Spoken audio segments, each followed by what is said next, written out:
नमस्कार दोस्तों, मैं अजय यादव आप सभी का मेरे इस छोटे से प्लेटफ़ॉर्म पर आपका सभी का हार्दिक स्वागत करता हूँ। जैसा कि आपको थंबनेल पे दिख रहा है कि आज हम इंडियन पॉलिटी की एक सीरीज़ स्टार्ट कर रहे हैं, जिसमें सबसे पहले हम जो भी अपने आयोग हैं, वो उसके बाद में कोलैबोरेशन गवर्नमेंट और आपातकाल, ये टॉपिक अब आगामी 3-4 कक्षाओं में कंप्लीट करके अपन कोर पॉलिटी पे चलेंगे, जिसमें आर्टिकल 151 तक अपन अब हम कंप्लीट करेंगे। तो माँ सरस्वती को प्रणाम करते हुए आज की कक्षा अपन प्रारंभ करते हैं।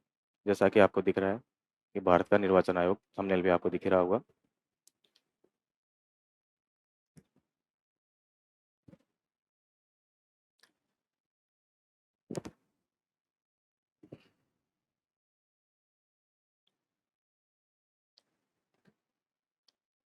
केंद्रीय निर्वाचन आयोग, केंद्रीय निर्वाचन आयोग।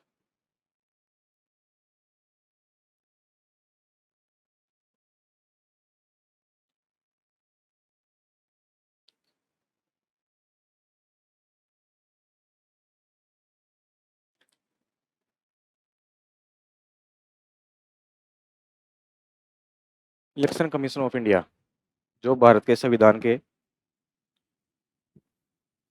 भाग 15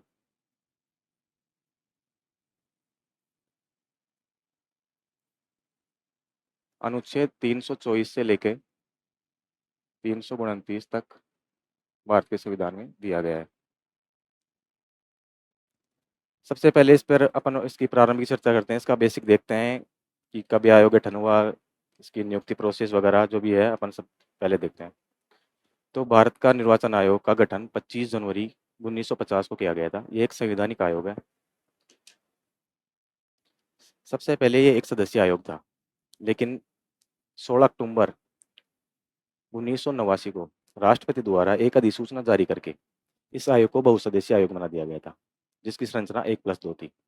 आगे चलकर तीव्र आलोचनाओं के कारण राष्ट्रपति द्वारा फिर से अधिसूचना जारी करके 1 जनवरी 1990 को इस आयोग को पुनः एक सदस्यीय आयोग बना दिया गया। फिर निर्वाचन आयोग की कमियों को देखते हुए, आगे इसकी कार्यभार को देखते हुए इस बार राष्ट्रपति द्वारा, ध्यान रखना दोस्तों, इस बार राष्ट्रपति द्वारा अध्यादेश जारी करके, पहले अधिसूचना जारी करके, इस बार एक्ट बना के नहीं, अध्यादेश जारी करके 1 अक्टूबर 1993 को इसे पुनः बहुसदस्यीय आयोग बना दिया गया, जिसकी संरचना वर्तमान तक 1+2 सदस्य बनी हुई है, जिसका कार्यकाल, सदस्यों का कार्यकाल 6 वर्ष या 65 वर्ष तक आयोग हो, जो भी पहले हो। नियुक्ति प्रोसेस इसकी देखते हैं, तो इसकी नियुक्ति प्रोसेस राष्ट्रपति के द्वारा की जाती है, जो एक चयन समिति की सिफारिश पर की जाती है। भारतीय निर्वाचन आयोग व भारतीय निर्वाचन आयोग अन्य निर्वाचन आयोग की नियुक्ति अधिनियम 2023 की धारा 7 के तहत राष्ट्रपति द्वारा इसकी नियुक्ति की जाती है, जिसमें एक समिति की सिफारिश पर की जाती है। यह समिति, जिसमें इसका अध्यक्ष होता है प्रधानमंत्री, साथ ही इसके 2 सदस्य होते हैं, जिसमें एक सदस्य विपक्ष, लोकसभा में विपक्ष का नेता, प्लस एक प्रधानमंत्री द्वारा नामित कैबिनेट मंत्री होता है। तो जैसा कि अपन देख रहे हैं कि इस समिति की सिफारिश पर की जाती है, जो ये अधिनियम 2023 की धारा 7 के तहत किया गया था। तो संसद को यह विधि बनाने की ज़रूरत क्या पड़ी कि इससे पहले इस प्रकार की नियुक्ति की प्रोसेस क्या थी? तो ये भी अपन एक बार देख लेते हैं, फिर अपन पीपीटी का रिवीजन कर लेंगे। तो भारत के निर्वाचन आयोग,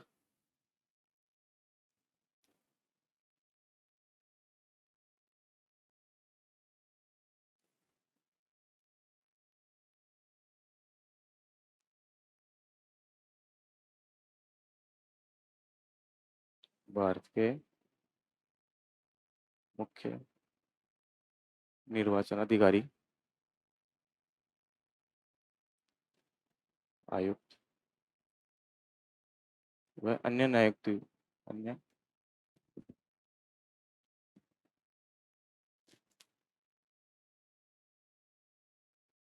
अन्य आयुक्त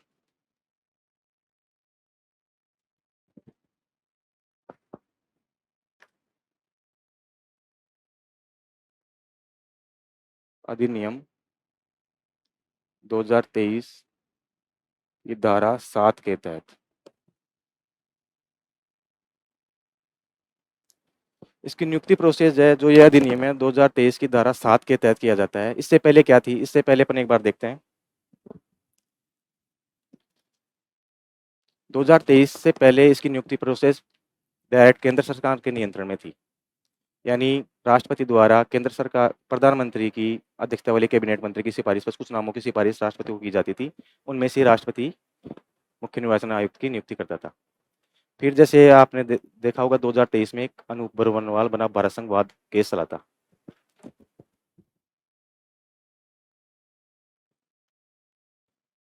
अनूप बरनवाल बनाम भारत सरकार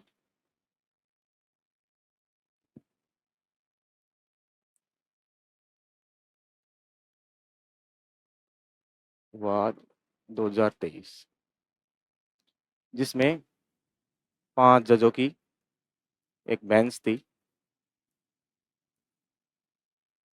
इसने सर्वसम्मति से यह निर्णय सुनाया गया था कि जो अभी भारत के निर्वाचन आयोग की नियुक्ति होती है, यह डायरेक्ट केंद्र सरकार के नियंत्रण में है।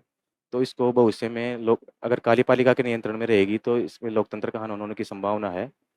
तो इस कमेटी के अनुसार निर्वाचन आयुक्त और अन्य न्यायायुक्तों की नियुक्ति प्रोसेस के अकॉर्डिंग कोर्ट का निर्णय यह था कि इसकी नियुक्ति राष्ट्रपति के द्वारा की जानी चाहिए, जिसकी चयन समिति में प्रधानमंत्री,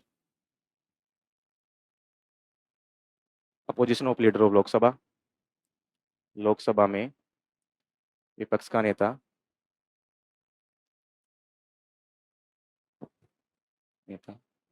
या सबसे बड़े दल का नेता, बड़े दल का नेता प्लस सीजीआई।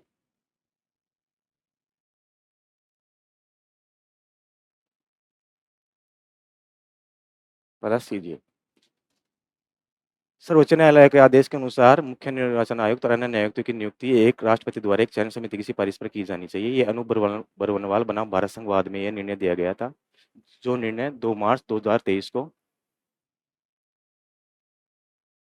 को आया था। अब इसके अकॉर्डिंग एक चयन समिति की सिफारिश पर की जानी चाहिए, जिसमें प्रधानमंत्री, लोकसभा में विपक्ष का नेता प्लस सबसे बड़े दल का नेता और सीजीआई। जैसा कि आप जानते हैं कि 17वीं लोकसभा में विपक्ष का नेता का पद अपने खाली था, क्योंकि इसके लिए भी एक क्राइटेरिया निश्चित है, जो 1969 में संसद द्वारा विधि विधि बनाकर लोकसभा में विपक्ष के नेता का पद सर्जित किया गया था। इसमें यह है कि लोकसभा में विपक्ष का नेता होने के लिए मिनिमम 10% वोट किसी भी दल को होने चाहिए। जैसा कि देखते हैं कि अपने अभी लोकसभा में 543 मेंबर है, इसका 10% अपन निकालते हैं तो इसका 10% के लिए मिनिमम 55 मेंबर किसी दल के हो तो उसका नेता लोकसभा में विपक्ष का नेता बनने योग्य है, जिसका निर्धारण लोकसभा अध्यक्ष के द्वारा किया जाता है। तो अभी वर्तमान में श्री राहुल गांधी जी अपनी 18वीं लोकसभा में विपक्ष के नेता है। तो सुप्रीम कोर्ट के निर्णय के अनुसार इसमें जो 2 मार्च 2023 को इस वाद का निर्णय आया। साथ ही सुप्रीम कोर्ट ने अपने निर्णय में यह भी कहा कि संसद विधि बनाकर इसकी नियुक्ति प्रोसेस के लिए स्वतंत्र है। संसद विधि बनाकर नियुक्ति प्रक्रिया कभी भी अपने अकॉर्डिंग कभी भी प्रारंभ कर सकती है। अगर संसद आगे चाहिए नियुक्ति प्रोसेस में कुछ चेंज करना चाहिए तो विधि बनाकर कर सकती है। तो इसीलिए इस बात के कारण जो अपना अधिनियम आया था भारत के निर्वाचन आयुक्त और अन्य नियुक्ति कार्यकाल अधिनियम 2023, जिसके अकॉर्डिंग अपन को अपन अपन हमने देखा है कि इसमें प्रधानमंत्री और लोकसभा के विपक्ष का नेता तो ले लिया, लेकिन सीजीआई को अभी भी नहीं लिया। सीजीआई का पद अभी भी चयन समिति में नहीं लिया गया है। इसकी जगह प्रधानमंत्री द्वारा नामित एक कैबिनेट मंत्री को किसी अध्यक्ष सदस्य के रूप में लिया गया है। तो अपने नियुक्ति प्रोसेस देखी, साथ ही अपन देखते हैं नियुक्ति प्रक्रिया इसके राष्ट्रपति के द्वारा की जाती है। साथ ही इसकी निष्कासन भी राष्ट्रपति के द्वारा किया जाता है। निष्कासन का प्रोसेस है कि अगर असमता व कदाचार का दोषी पाया जाता है तो इसको राष्ट्रपति के द्वारा हटाया जाता है। लेकिन निष्कासन की प्रक्रिया क्या है?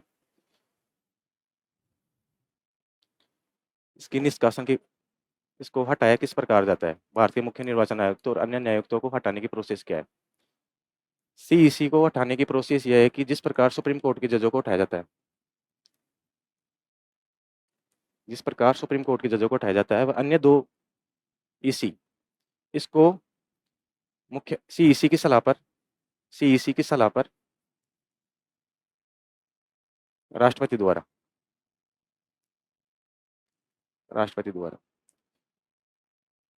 यानी मुख्य निर्वाचन आयुक्त है, इसको जैसे जिस प्रकार सुप्रीम कोर्ट को जजों को हटाया जाता है, उसी प्रकार से मुख्य निर्वाचन आयुक्त को हटाया जाता है और अन्य 2 निर्वाचनों को मुख्य निर्वाचन अधिकारी की सलाह पर राष्ट्रपति द्वारा, ये कंपल्सरी है, इसकी सलाह कंपल्सरी है, इसकी सलाह पर राष्ट्रपति द्वारा हटाया जाता है।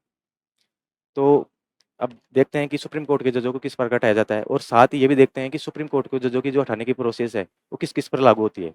अभी आपने देखा कि भारतीय मुख्य निर्वाचन अधिकारी पर तो लागू होती है, साथ ही ये जो प्रोसेस है, ये भारत के महालेखाकार कैग, साथ ही जो अपने हाई कोर्ट के जज आते हैं, हाई कोर्ट के जज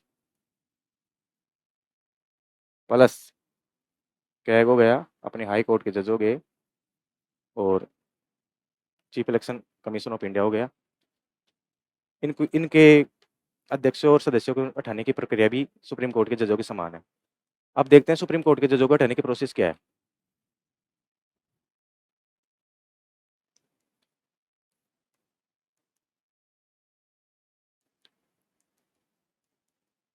हटाने की जो प्रोसेस है वो क्या है?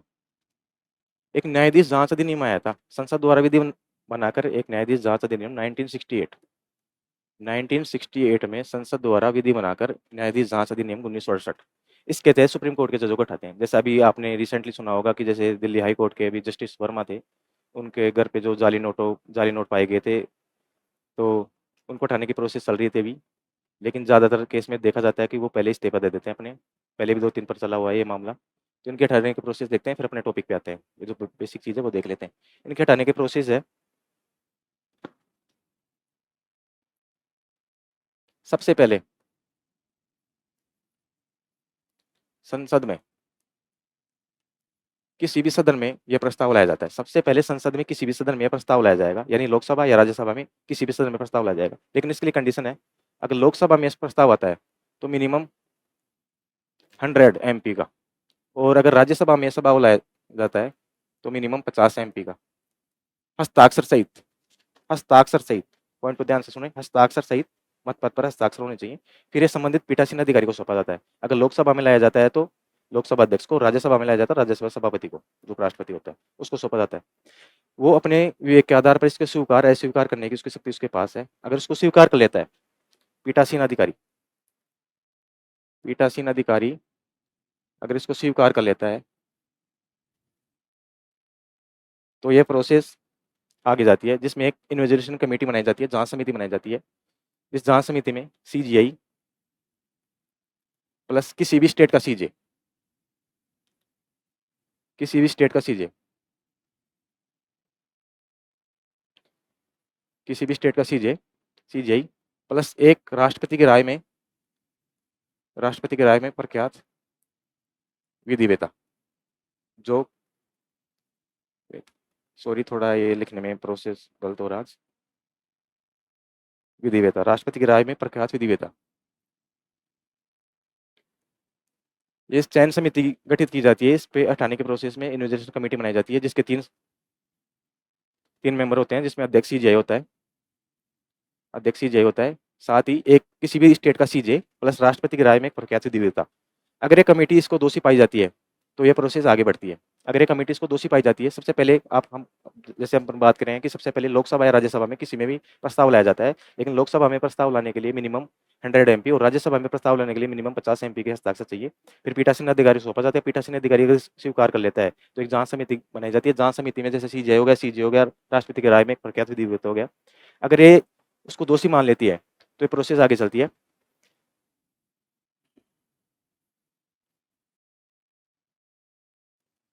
इसको दोषी मानने पर यह प्रोसेस आगे चलती है, जिसमें संसद के अलग-अलग सदन में उपस्थित सदस्यों के बहुमत प्लस मिनिमम 2/3 सदस्यों के बहुमत से, विशेष बहुमत से पारित होकर, अलग-अलग दोनों सदनों से पारित होके, अगर ये दोनों सदनों से पारित हो जाता है, ये राष्ट्रपति को सौंपी जाती है। राष्ट्रपति हस्ताक्षर करने के बाद यह जो सुप्रीम कोर्ट के जज हैं वो हटे हुए माने जाएंगे। जो अपन सुप्रीम कोर्ट के जजों को लेकर ये प्रक्रिया समझ रहे हैं, ये प्रक्रिया भारत के निर्वाचन अधिकारी, मुख्य निर्वाचन अधिकारी, साथ ही कैग और हाई कोर्ट के जजों के ऊपर भी निष्कासन की प्रक्रिया सेम लागू होती है। तो दोस्तों चलो आगे बढ़ते हैं। अपन निष्कासन की प्रक्रिया देख लिए, अपन ने देख लिया गठन इसका 25 जनवरी 1950 को आता। इसका कार्यकाल 6 या 65 वर्ष जो भी पहले हो। साथ ही इसकी नियुक्ति राष्ट्रपति द्वारा की जाती है। नियुक्ति के लिए एक चयन समिति बनाई जाती है जिसके अध्यक्ष होते हैं प्रधानमंत्री, फिर विपक्ष के नेता और एक होता है कैबिनेट मंत्री, जो अधिनियम 2023 के द्वारा लागू किया था। इससे पहले केंद्र सरकार के नियंत्रण में थी। केंद्र सरकार के नियंत्रण में थी। इस अधिनियम को लागू करने का यही रीजन था कि इसमें विपक्ष की भूमिका नहीं थी, जिसमें लोकतंत्र के हनन होने की संभावना थी। साथ ही सुप्रीम कोर्ट ने अनूप बरनवाल बना भारत संघवाद में भी कहा था कि संसद विधि बनाने के लिए स्वतंत्र है, जब वो जब भी चाहिए इसकी विधि बना के इसमें कुछ भी लागू कर सकती है।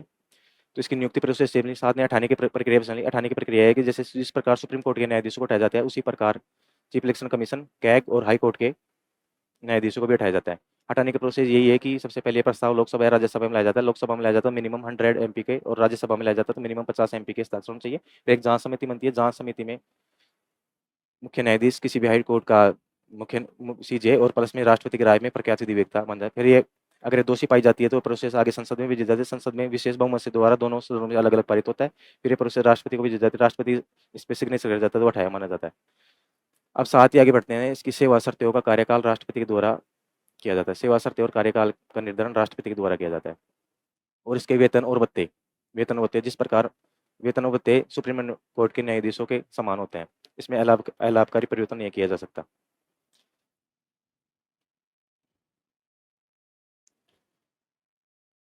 फिर देखते हैं कि इसके कार्य क्या ये भारत का निर्वाचन आयुक्त है, मुख्य निर्वाचन अधिकारी है। इसके जो किस किस निर्वाचन क्षेत्र है वो कौन कौन होते हैं। ये लोकसभा, राज्यसभा, राष्ट्रपति, उपराष्ट्रपति, राज्य विधानमंडलों के निर्वाचन में काम आता है। और जैसे स्टेट के हो गए, स्टेट के स्थानीय निकाय हो गए, और अपने ग्राम पंचायतों को जो राज्य निर्वाचन होता है वो करवाता है। ये राज्यसभा, लोकसभा, राज्यसभा, लोकसभा, राष्ट्रपति, उपराष्ट्रपति और राज्य विधानमंडलों के निर्वाचन करवाता है। तो साथ ही अपने देख लिया। अब इसके आर्टिकल वगैरह देख लेते हैं, फिर एक बार पीपीटी से अपन रिवीजन कर लेंगे। इसके आर्टिकल है जैसे 324 से स्टार्ट है। आर्टिकल 324, अनुच्छेद 324।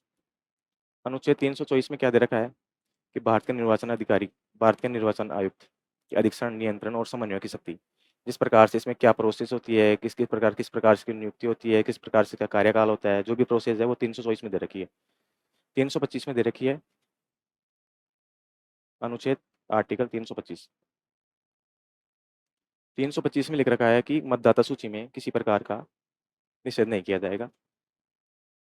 धर्म, जाति, लिंग, मूल वंश के आधार पर मतदाता सूची में किसी भी प्रकार का प्रतिषेध नहीं किया जाना है। यार अर्थात इस आर्टिकल का, भारत के संविधान के आर्टिकल 325 का उद्देश्य यही है, अगर मैं आपको सामान्य भाषा में समझाना चाहूँ, कि मतदाता सूची का निर्माण योग्यता प्लस नागरिकता के आधार पर किया जाएगा, ना कि सामाजिक और धार्मिक आधार पर। साथ ही आर्टिकल 320 देखते हैं अपन।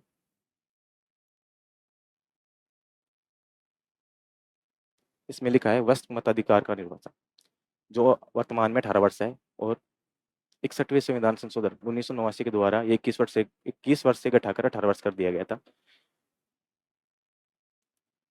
आर्टिकल 327 इसमें दे रहा है कि भारत के निर्वाचन आयोग के संबंध में संसद को विधि बनाने की शक्ति दी गई है। संसद जब भी चाहिए इसके ऊपर विधि बना सकती है। जैसा अब ये देखा आपने 2023 में नियुक्ति के प्रोसेस पे जो विधि बनाई है, 2023 अधिनियम आया था। 327 में देखा article 328।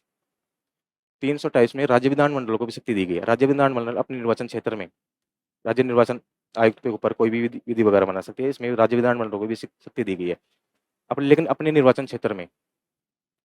Article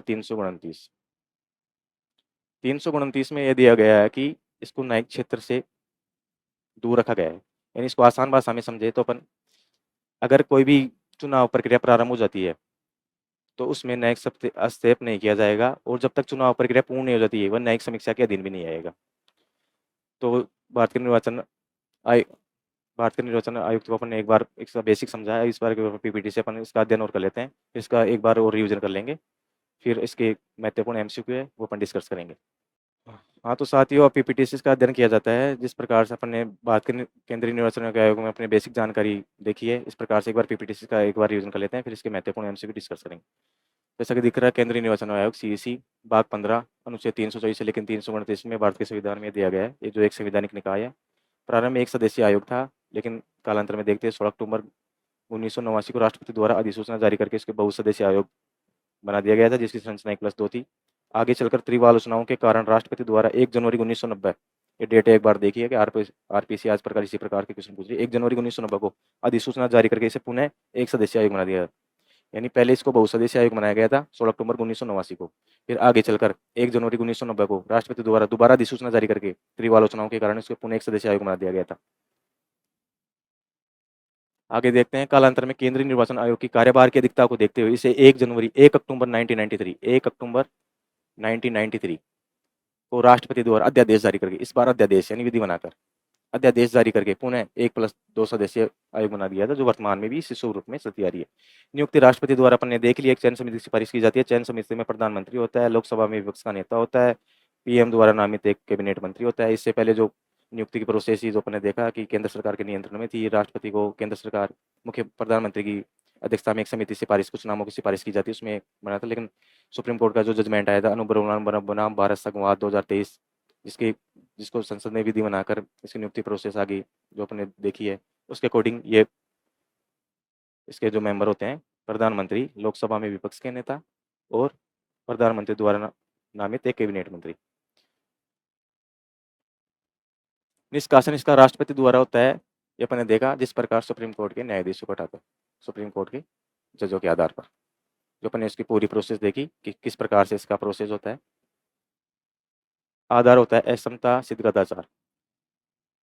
chief election commission को राष्ट्रपति द्वारा सर्वोच्च न्यायालय के न्यायाधीशों के अनुसार एक जो सर्वोच्च न्यायालय के न्यायाधीश को हटाने की प्रोसेस है, भारत के संविधान के आर्टिकल 124 के सब आर्टिकल 4 में दी गई है। अन्य दो चुनाव आयुक्तों को मुख्य निर्वाचन आयुक्त की सलाह पर, जो अन्य दो आयुक्त होते हैं उसको इसकी सलाह पर, मुख्य निर्वाचन आयुक्त की सलाह पर राष्ट्रपति द्वारा हटाया जाता है।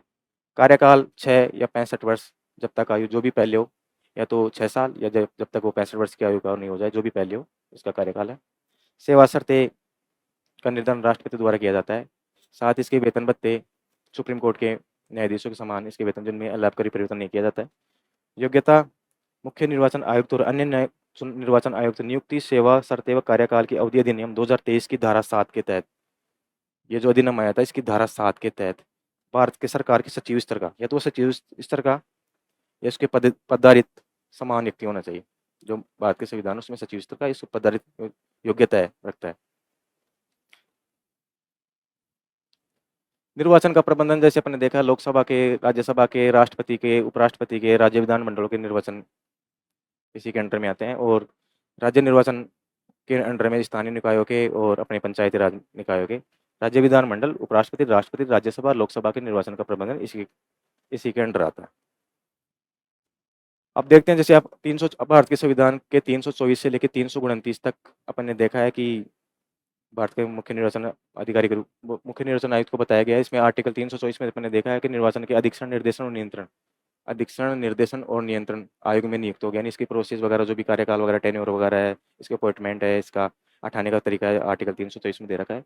325 में दे रखा है निर्वाचन नामावली में भेदभाव का निषेध, यानी धर्म, जाति, लिंग, मूल वंश के आधार पर किसी भी व्यक्ति को निर्वाचन नामावली में प्रतिशत नहीं माना जाएगा। यानी इसकी योग्यता और नागरिकता और योग्यता के आधार पर ही निर्वाचन नामावली तैयार की जाएगी, ना कि सामाजिक और धार्मिक आधार पर। आर्टिकल 326 में दे रखा है वयस्क मताधिकार आधार के आधार पर निर्वाचन, वर्तमान में 18 वर्ष। 61वें संविधान संशोधन 1989 के द्वारा ये 21 वर्ष से घटाकर 18 वर्ष किया गया था। साथ ये अमेंडमेंट एक्ट भी आपको याद रखने की जरूरत है। 327 में दे रखा है कि निर्वाचन आयोग से संबंधित विषयों पर संसद को विधि बना नहीं सकती। संसद जब भी चाहिए इसमें विधि बना सकती है, जैसे अपन 2023 में संसद इसकी नियुक्ति प्रोसेस पे जो विधि बनाई है। साथ ही 328 में दे रखा है कि राज्य विधानमंडल के निर्वाचन संबंधी विषयों पर राज्य विधानमंडलों को भी विधि बनाने की शक्ति दी है, लेकिन राज्य विधानमंडल के निर्वाचन संबंधी मामलों पर लेकिन इसमें एक कंडीशन, जिस पर संसद ने विधि नहीं बनाई हो। संसद ने विधि नहीं बनाई हो। अगर संसद किसी चीज पर विधा बना रखी है, उसके ऊपर ये विधि बनाने की शक्ति नहीं है, जिस पर संसद ने विधि नहीं बना रखी है और राज्य विधानमंडल के निर्वाचन संबंधी अपने विषयों पर 329 में दे रखा है निर्वाचन संबंधी मामलों में न्यायिक हस्तक्षेप, यानी निर्वाचन प्रक्रिया प्रारंभ होने के बाद उसमें न्यायिक हस्तक्षेप नहीं किया जाएगा और जब तक निर्वाचन प्रक्रिया पूर्ण हो जाएगी वह जुडिशियल रिव्यू के दिन भी नहीं आएगा। इसके कार्य क्या होते हैं? एक तो संसद सदस्यों की अयोग्यता का निर्धारण करता है, जो राष्ट्रपति को सलाह देता है, जो भारत के संविधान के अनुच्छेद 103 सब आर्टिकल 2 में दे रखी है। साथ ही राज्य विधानमंडल के सदस्यों की अयोग्यता के संबंध में राज्यपाल को सलाह देता है, जो भारत के संविधान के आर्टिकल 152 है 2 के तहत, ये आर्टिकल 152 है 2 के तहत। साथ ही इसके कुछ प्रशासनिक कार्य भी होते हैं। प्रशासनिक कार्य कौन कौन से होते हैं? मतदाता सूची को निर्माण करना और राजनीतिक दलों को मान्यता प्राप्त करना, चुनाव चिन्ह आवंटन करना, साथ ही जैसे भारत के संविधान के आर्टिकल 82 के अकॉर्डिंग जो परिसीमन बनाए हुए उसके प्रादेशिक क्षेत्रों का निर्धारण करना, आचार संहिता का पालन करवाना, इससे प्रशासनिक कार्य हैं, इसके सलाहकारी कार्य हैं। इसके प्रशासनिक कार्य एक बार देख लेते हैं। मतदाता सूची तैयार करना व समय समय पर उनमें संशोधन करना, राजनीतिक दलों को मान्यता प्रदान करना व चुनाव चिन्ह आवंटन करना, चुनाव की तारीखों और कार्यक्रमों को अधिसूचित करना, नामांकन पत्रों की जांच करना, परिसीमन आयोग अधिनियम के आधार पर निर्वाचन क्षेत्रों को प्रादेशिक क्षेत्रों का निर्धारण करना, आदर्श आचार संहिता का निर्धारण करना। इसके प्रशासनिक कार्य हैं, ये अपने देखें। कुछ इंपॉर्टेंट फैक्ट दे सकते हैं, जैसे सब ईवीएम का सब पहली बार यूज 1998 में 3 स्टेटों में किया गया था, जो राज्य विधानमंडल के चुनाव में किया गया था, दिल्ली, मध्य प्रदेश, राजस्थान। अगर कोई आपको पूछे आरपीसी वगैरह आजकल ऐसे क्वेश्चन पूछे जाते हैं, जैसे ऑनलाइन एग्जाम के बारे में अगर वो पूछ सकते हैं, तो इस प्रकार के प्रश्न भी पूछ सकते हैं कि ईवीएम का पहली बार यूज कब किया गया था। तो 1998 में दिल्ली, मध्य प्रदेश और राजस्थान के राज्य विधानमंडल चुनाव में इसका पहली बार प्रयोग किया गया था। प्रथम महिला निर्वाचन आयुक्त थी, जो कार्यवाहक थी, वीएस रमा देवी थी, श्रीमती वीएस रमा देवी। मुख्य निर्वाचन आयुक्त जिसने राष्ट्रपति का चुनाव लड़ा, टीएन शेषन। ये इंपॉर्टेंट फैक्ट है, एकमात्र अपने मुख्य निर्वाचन आयुक्त है जिसने राष्ट्रपति का चुनाव लड़ा। राष्ट्रपति चुनाव जैसे 1997 में राष्ट्रपति चुनाव इन्होंने टीएन शेषन ने लड़ा था, लेकिन उस टाइम राष्ट्रपति पद के तत्कालीन उम्मीदवार वी.के. नारायण साहब के सामने इन्हें हार का सामना करना पड़ा था। प्रथम सीईसी सुकुमार सेन थे, 1950 से 1958 तक इनका कार्यकाल था, जो सूडान के मुख्य निर्वाचन अधिकारी भी रहे हैं। वर्तमान में अपने श्री ज्ञानेश कुमार जी हैं, जो 26वें नंबर के हैं। 19 फरवरी 2025 से इनका टेन्योर चालू है, तो टिल डेट तक है। अन्य निर्वाचन आयुक्त अपने डॉक्टर सुखवीर सिंह संधू साहब और विवेक जोशी साहब। ये अपने मुख्य निर्वाचन आयुक्त अपना इंडिया का, जिसके बारे में आपने देखा। एक बार रिविजनों को ले लेते हैं अपन। भारत के केंद्रीय निर्वाचन आयोग, जो भारत के भाग 15 में अनुच्छेद 324 से लेकर 329 तक जिसका विस्तार दिया गया है, जिसका कार्यकाल 6 या 65 वर्ष जो भी पहले हो, जो एक संवैधानिक निकाय है। इसकी नियुक्ति राष्ट्रपति द्वारा की जाती है, जो चयन समिति की सिफारिश पर की जाती है। उस चयन समिति में प्रधानमंत्री, लोकसभा अपोजिशन लीडर प्लस एक कैबिनेट मंत्री होता है। इसका निष्कासन भी राष्ट्रपति द्वारा किया जाता है। निष्कासन के प्रोसेस वो है जो सुप्रीम कोर्ट के न्यायाधीशों को हटाने के प्रोसेस है, जो प्रोसेस अपने पहले डिस्कस कर लिए।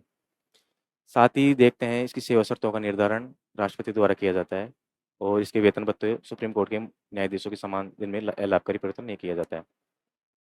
फिर भारत के संविधान में दिए गए आर्टिकल देखते हैं। 324 में दिया गया इसके अधिक्षण, नियंत्रण और समन्वय की शक्ति, जिसमें जो भी प्रोसेस है कि भारत में निर्वाचन आयोग कैसे काम करेगा, इसकी टेन्योर क्या होगा, जो भी प्रोसेस है।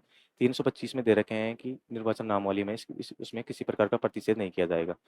धर्म, जाति, लिंग, मूल वंश के आधार पर उसमें कोई प्रतिषेध नहीं किया जाएगा, यानी योग्यता का निर्धारण नागरिकता के आधार पर किया जाना चाहिए, ना कि सामाजिक और धार्मिक आधार पर। भारत के संविधान के 326 में दे रखा है कि निर्वाचन नामावली के जो मतदाता है उसकी उम्र 18 वर्ष होनी चाहिए, जो 61वें संविधान संशोधन 1989 के द्वारा 21 वर्ष से घटाकर 18 वर्ष कर दिया था। 327 में दे रखा है कि संसद को इस ऊपर विधि बनाने की शक्ति दी गई है। 328 में दे रखा है कि राज्य विधानमंडलों को भी अपने निर्वाचन क्षेत्र से संबंधित मामलों में विधि बनाने की शक्ति दी गई, बशर्ते कि संसद ने इससे पहले उसके ऊपर कोई विधि नहीं बनाई। 329 में ये दे रखा है कि इसमें न्यायिक हस्तक्षेप नहीं किया जाएगा जब निर्वाचन प्रक्रिया पूर्ण हो जाती है। जब तक निर्वाचन प्रक्रिया चालू हो जाती है उससे पहले न्यायिक हस्तक्षेप नहीं किया जाएगा और पूर्ण होने से पहले इसमें जुडिशियल रिव्यू के दिन भी नहीं होगा। इसमें कुछ महत्वपूर्ण अपने फैक्ट देखे। अब इसके अपन कुछ महत्वपूर्ण क्वेश्चन देख लेते हैं। आशा करता हूँ ये आपको समझ में आया होगा। कुछ मेरी हेजिटेशन के कारण मेरे आज पहली क्लास है तो कुछ लैग हुआ होगा। अब इसके क्वेश्चन देख के इसके ऊपर एक बार अपन जजमेंट हो ले लेते हैं। पहला क्वेश्चन है, निम्न कथनों पर विचार कीजिए। निम्न कथनों पर विचार कीजिए, सही इसमें राइट स्टेटमेंट अपन को दें। भारत का निर्वाचन आयोग एक बहुसदस्यीय निकाय होना संविधान द्वारा अनिवार्य किया गया था। संविधान द्वारा नहीं, जैसे हमने देखे अभी कालांतर में चल रहा है, 1 अक्टूबर 1993 को राष्ट्रपति द्वारा अध्यादेश लाकर इसे बहुसदस्यीय आयोग बनाया गया था। तो ये तो गलत हो गया अपना कि शुरुआत से ये बहुसदस्यीय आयोग नहीं था, शुरुआत में तो ये एक सदस्यीय आयोग ही था। दूसरे स्टेटमेंट अपन देखते हैं, अन्य निर्वाचन आयुक्तों की संख्या राष्ट्रपति द्वारा समय समय पर निर्धारित कर सकते हैं। बिल्कुल सही स्टेटमेंट है। राष्ट्रपति द्वारा जब भी चाहिए समय समय पर इसमें अन्य निर्वाचन आयुक्तों की संख्या बढ़ा सकता है। संसद कानून बनाकर निर्वाचन आयुक्तों की नियुक्ति प्रक्रिया निर्धारित कर सकती है, जैसा भी संसद का भी अधिनियम आया है, एक्ट 2023। और अनुबंध भारत संघर्षवाद में भी सुप्रीम कोर्ट के निर्णय यही था कि संसद स्वतंत्र है विधि बनाने के लिए, वो जब भी चाहिए इसमें विधि बनाने के लिए स्वतंत्र है। तो इसमें देखा सही कथनों का चयन कीजिए, इसमें सही कथन। तो इसमें दूसरा और तीसरा। नेक्स्ट क्वेश्चन देखते हैं, निम्न कथनों पर विचार कीजिए। निर्वाचन आयोग राष्ट्रपति को सांसदों की अयोग्यताओं के मामले में सलाह देता है। बिल्कुल सही बात है।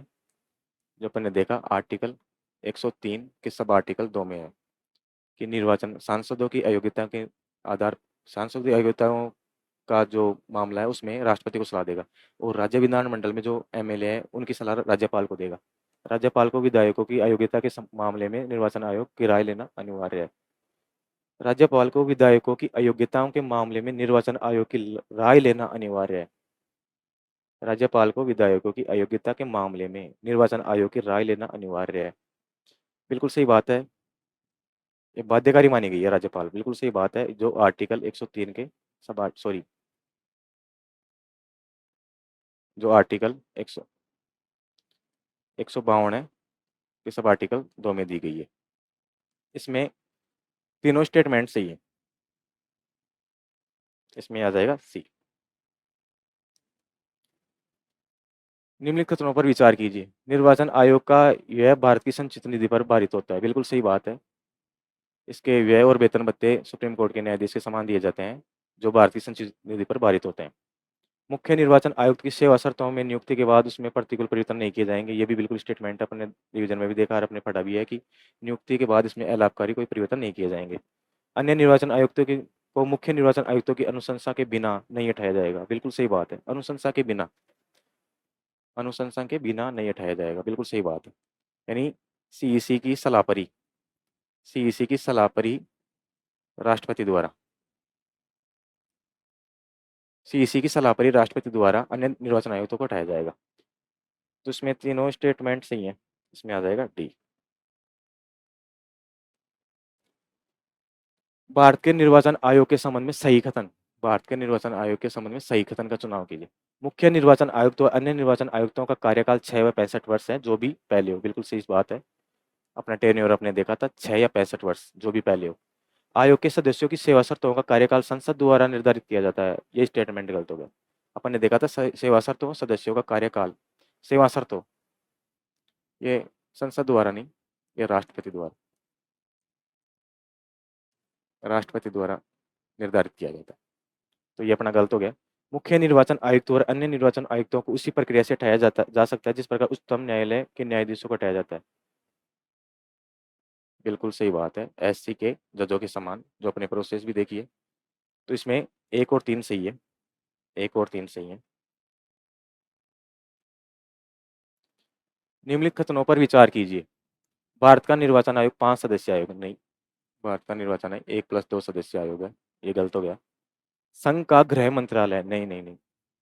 आम चुनाव और उपचुनावों दोनों के लिए चुनाव कार्यक्रम का नहीं नहीं, गृह मंत्रालय नहीं, ये एक संवैधानिक आयोग है जो खुद के डिसीजन पर काम करता है। ये भी गलत हो गया। निर्वाचन आयोग मान्यता प्राप्त राजनीतिक दलों को विभाजन विलय के संबंधी विवाद को निपटाता है। बिल्कुल सही बात है। निर्वाचन आयोग मान्यता राजनीतिक दलों को, जो भी जिसको ये मान्यता देता है राजनीतिक दलों को, जिसमें जो भी विवाद होते हैं चुनाव विवाद, उसमें इसका हस्तक्षेप होता है। तो ओनली स्टेटमेंट थर्ड।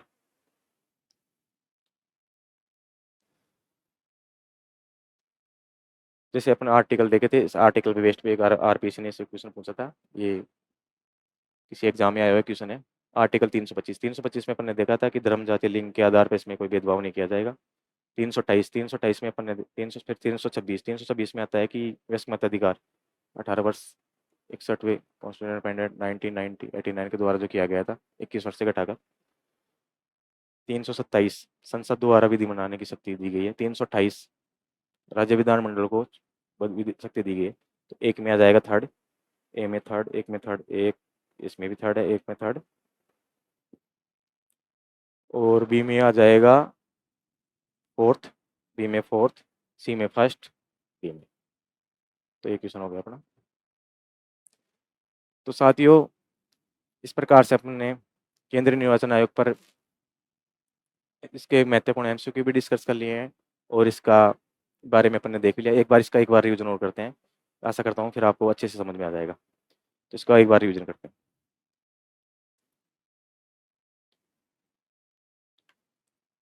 सीईसी